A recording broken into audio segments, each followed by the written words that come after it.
Dordogne Info, des messages d'information locale et départementale.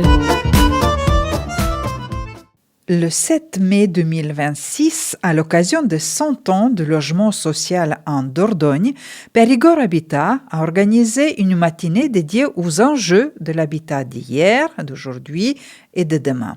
Cet événement a réuni élus, experts, partenaires institutionnels, acteurs de terrain et quelques habitants. Bonjour, Bertrand Boisserie, je suis le directeur général de Périgord Habitat. Aujourd'hui, il y a eu une journée de débat, de rencontres autour du thème des 100 ans de logement social en Dordogne. Dites-nous comment ça s'est passé cette journée et quels points étaient vraiment abordés aujourd'hui. Oui, alors nous avons saisi l'occasion effectivement du centenaire du premier logement social en Dordogne, tout particulièrement à Périgueux, pour porter la focale, pour mettre l'accent sur cette thématique très très importante dans notre société, qui est celle du logement des plus défavorisés, du logement social, en l'abordant par plusieurs aspects.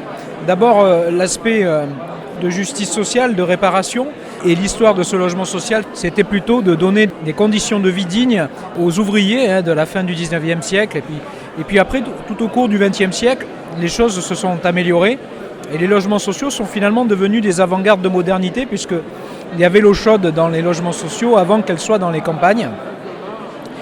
Dans un deuxième temps, nous avons aussi regardé l'impact du logement social, donc des bâtiments, sur le paysage, dans le patrimoine des villes. Et donc on s'aperçoit qu'il y a un impact très très fort et très intéressant qu'il faut préserver de ces logements sociaux qui ont été construits depuis les années 30. Et puis enfin, on se dit que le logement social est un moyen de développer encore l'attractivité de nos territoires, parce qu'on sait que par exemple que très souvent le logement précède l'emploi et qu'on ne peut pas trouver du travail tant qu'on n'est pas logé. Et c'était la dernière partie de la matinée que nous avons réunie ce matin. C'est une belle date, mais la situation aujourd'hui de logement social en Dordogne et à Périgueux... Alors, la situation est tendue. Il y a beaucoup plus de demandes que de logements disponibles, environ 8000 demandes et environ 1000 logements disponibles tous les ans.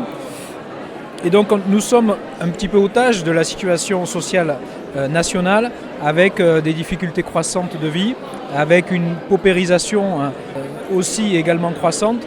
Donc nous devons faire en sorte de construire toujours plus de logements, avec une qualité environnementale et des normes plus strictes, notamment sur le confort thermique, et tout en ayant des loyers qui restent bas.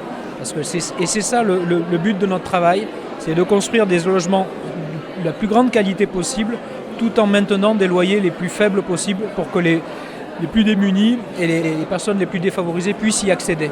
Ce n'est pas la fin de logement social aujourd'hui. Ces logements vont encore être d'actualité, ils vont se développer. Oui, l'objectif c'est de faire toujours plus pour répondre aux besoins, mais surtout aussi de faire toujours mieux. Et ça va passer également par beaucoup de renouvellement, beaucoup de restauration de bâtiments qui existent déjà. Il va falloir qu'on trouve des astuces, des possibilités de financer ces bâtiments-là plutôt que de construire dans des espaces vierges, de réutiliser les espaces existants. C'est ça l'enjeu des prochaines années. Donc, en plus, ces bâtiments, parfois, ils sont bâtiments historiques, j'ai vu dans votre programme. Exactement, il y a des bâtiments patrimoniaux qui méritent d'être préservés. Et donc, c'est ce que nous allons nous attacher à faire. Catherine Vacheroux, habitante de la cité Jean Moulet à Chamiers et représentante pour la CGT au conseil d'administration de Périgord Habitat. C'est pour ça que j'ai été invitée aujourd'hui. Qu'est-ce que vous pouvez dire sur cette journée de rencontres, de débats, de tables rondes ? Alors, il y a eu énormément d'informations de personnes diverses qui interviennent au niveau du logement, où il a été expliqué les différentes politiques et les problèmes que rencontrent les constructeurs pour le logement social. Mais en tant que locataire, on était un peu sur le côté. Vous n'avez pas pu s'exprimer ? Non, on n'a pas. C'est même pas qu'on n'a pas pu s'exprimer. C'est pas qu'on n'a pas pu s'exprimer, c'est que ça ne parlait pas des problèmes journaliers que rencontrent les locataires de Périgord Habitat. C'était des positions politiques, économiques, financières, mais pas la vie ordinaire des habitants. Et c'est ça qui nous intéresse.